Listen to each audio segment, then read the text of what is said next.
کے اندر بہت ساری چیزیں ملتی ہے، اور اگر ہم اس کے معنی اور مفہوم کو سمجھ لیں تو ہماری زندگی آسان ہو جائے. ہم پریشانیوں میں جینا سیکھ لیں، ہمیشہ مسکراتے رہیں گے. صبر اس کی کئی قسمیں ہو سکتی ہے، کئی انواع ہمارے سامنے آ سکتے ہیں. صبر اطاعت پر بھی صبر ہے. نیک کام کرنے کا دل نہیں کرتا، لیکن آپ کو ہے کہ آپ دل کو منائیں گے. آپ کے لیے ضروری ہے کہ اپنے دل کو آمادہ کریں گے تاکہ وہ نیک کام کرے. پھر اسی طرح گناہ کو چھوڑنے کا دل نہیں کرتا، برائی کو چھوڑنے کا دل نہیں کرتا، لیکن چھوڑنا ہے اور دل کو منا لینا ہے، یہ بھی صبر ہے. اور صبر کی تیسری قسم، جب مصیبتیں آئے تو ہمیں صبر کرنا ہے. مثال کے طور پر کسی کا انتقال ہو گیا تو ہم جزا فضا نہیں کریں گے. عورتوں کو دیکھیے، سینہ کو بھی کرتی ہیں، اپنے کپڑے پھاڑ لیتی ہیں، بال نوچتی رہتی ہیں، مرنے والے آدمی کی داستان سناتی ہے. کبھی بھی نہیں. صبر اس پر بھی ہے، اور جب آپ صبر کریں گے تو آپ کا فائدہ زیادہ ہو جائے گا. آئیے غور کریں کہ صبر کن چیزوں میں ہم اور آپ کر سکتے ہیں، کہاں کہاں اس کا معنی نکال سکتے ہیں. جب ہم قرآن و حدیث پر غور کرتے ہیں تو ہمیں یہ ملتا ہے کہ صبر کی مختلف صورتیں ہیں. صبر کا ایک معنی ہے مناسب وقت کا انتظار کرنا. ابھی حالات اچھے نہیں ہیں، اپنا کام حکمت کے ساتھ کرتے جانا اور مناسب وقت کا انتظار کرنا کہ جب وہ وقت آ جائے تو آدمی جو کام کرنا چاہ رہا ہے، جس کام کے لیے وہ اٹھا ہے، اس میں وہ کامیاب ہو جائے گا. آپ غور کیجئے، نبی صلی اللہ علیہ وسلم کی زندگی کیسی تھی؟ شروعاتی دور میں کیسے تھے آپ؟ کتنا آپ کو پریشان کیا گیا، آپ کو جادوگر کہا گیا، نجومی کہا گیا، کاہن کہا گیا، آپ کے صحابہ کو مارا گیا، پیٹا گیا، بلکہ آپ کو صحابہ رضوان اللہ علیہ مجمعین سمیت شیب ابی طالب میں بند کر دیا گیا. وہ وقت کیسا وقت تھا؟ وہ اسلام کا دور کیسا دور تھا؟ یاد کیجئے، نبی صلی اللہ علیہ وسلم جب اس دور میں ایک اللہ کی طرف لوگوں کو بلاتے ہیں تو مصیبتوں کے پہاڑ توڑے جا رہے ہیں، غموں کے بادل ہر طرف مڈلا رہے ہیں، ہر طرف پریشانیاں ہی پریشانیاں ہیں. ایسے موقع پر جو آیتیں اترتی ہے تو اکثر آیتوں میں نبی صلی اللہ علیہ وسلم کو یہی کہا جاتا آپ صبر کیجئے. تو ان آیتوں سے یہ معنی نکالا گیا کہ مناسب وقت کا انتظار کرنا ہے، صبر کرنا ہے، جب تک ایسے حالات پیدا نہ ہو جائیں کچھ اقدام نہیں کرنا ہے. آپ غور کیجئے اللہ نے کیا کہا. اللہ نے کہا سورہ قلم سورہ نمبر 68 آیت نمبر 48، فاصبر لحکم ربک ولا تکن کصاحب الحوت. آپ اپنے رب کے لیے صبر کیجئے، مچھلی والوں کی طرح نہ ہو جائیے. آپ اپنے رب کے فیصلے کا انتظار کیجئے، مچھلی والے کی طرح نہ ہو جائیے. اللہ نے دلاسا دیتے ہوئے کہا سورہ طور سورہ نمبر 52 آیت نمبر 48، فاصبر لحکم ربک فانک باعیننا. آپ اپنے رب کے فیصلے کا انتظار کیجئے.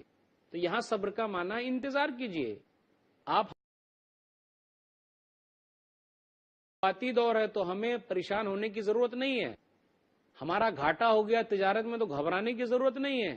شروعاتی دور میں تو ایسا ہوگا ہی، پریشانی تو ہوگی ہی. تو کیا ہم اداس ہو جائیں، غمگین کی تصویر بنے رہیں، غموں کو اپنے سر پر لادے رہیں؟ بالکل نہیں. تو صبر کا ایک معنی ہے مناسب وقت کا انتظار کرنا. اللہ نے کئی جگہ پہ کہا، سورہ روم سورہ نمبر 30 آیت نمبر 60، سورہ مومن سورہ نمبر 40 آیت نمبر 55 اور آیت نمبر 77، فاصبر ان وعد اللہ حق. آپ صبر کیجئے، اللہ کا وعدہ سچا ہے، اللہ کا وعدہ حق ہے، اللہ کا وعدہ ثابت ہونے والا ہے. کیا اللہ کا وعدہ؟ یعنی مومن لوگ کامیاب ہوں گے.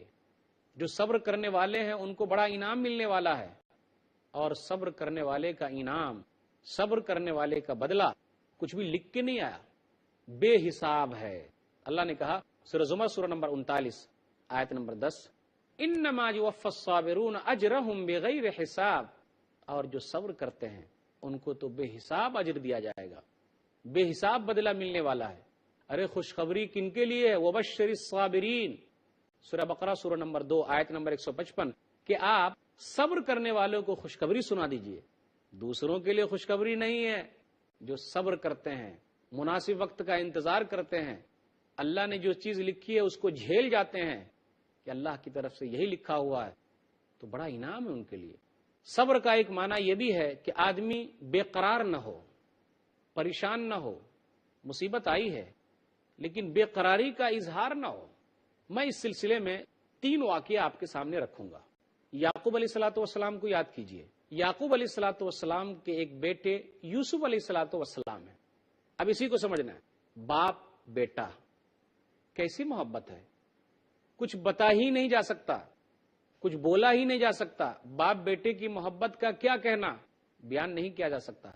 یوسف علیہ الصلوۃ والسلام جب اپنے بھائیوں کے ساتھ جاتے ہیں تو ان کے بھائی لوگ آتے ہیں، کہتے ہیں بھیڑیے نے کھا لیا ہے۔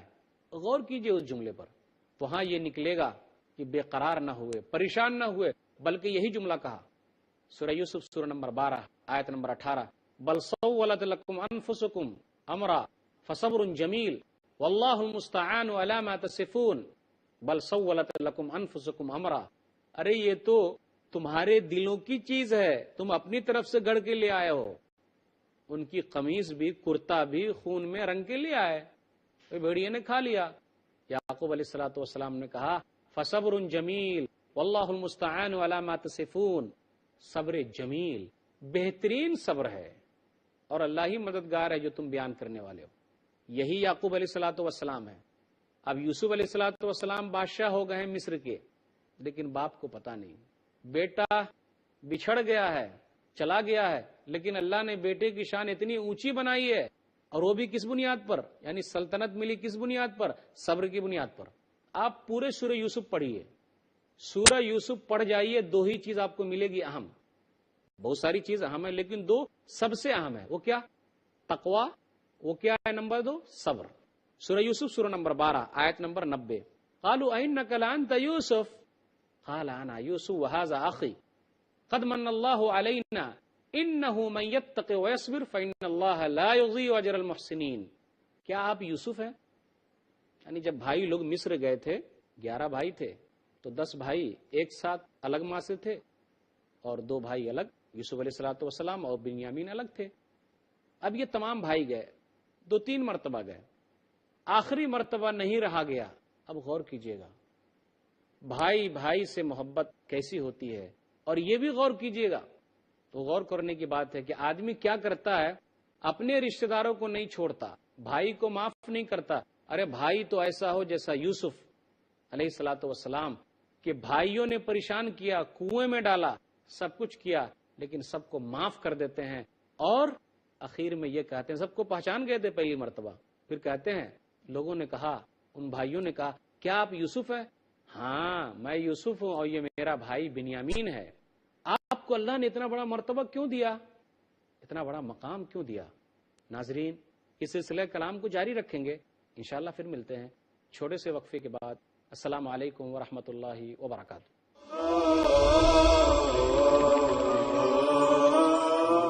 اللهم